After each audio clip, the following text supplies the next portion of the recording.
Welcome to our channel. Today we how to activate Buffer Premium, full guide step by step clearly. To activate Buffer Premium, begin by visiting the Buffer website.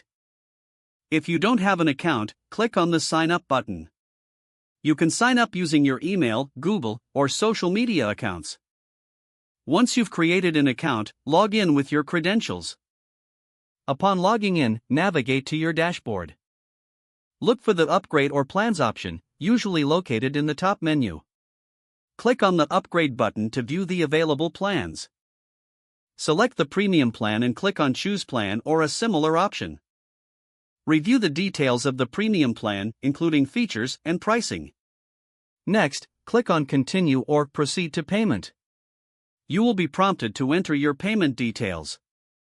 Input your credit card information or select a payment method like PayPal. Ensure all information is correct before confirming your payment. Once you confirm, the system will process your payment. After processing, you will receive a confirmation of your upgrade. You can now access premium features directly from your dashboard. Explore the new tools and options available with your Buffer Premium account. Familiarize yourself with the features to maximize your social media management. If you encounter any issues during the process, check Buffer's support resources. You can also contact their customer support for assistance. If the page does not load, refresh the browser or try again in a private or incognito window. Make sure you are using the correct email address, then retype it carefully to avoid small typos. If your password is not accepted, use the reset option and create a new strong password you can remember.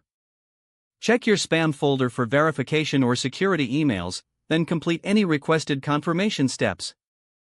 Enable two-factor authentication if available to improve account security and reduce unauthorized access risk. After signing in, review your profile details so your contact information and settings are accurate and current. If you see an error message, note it down and try again after restarting your device and internet connection. Log out when you finish, especially on shared devices, to keep your account and payment information secure. If the page does not load, refresh the browser or try again in a private or incognito window. Don't forget to like this video and subscribe to our channel for more step-by-step tech guides.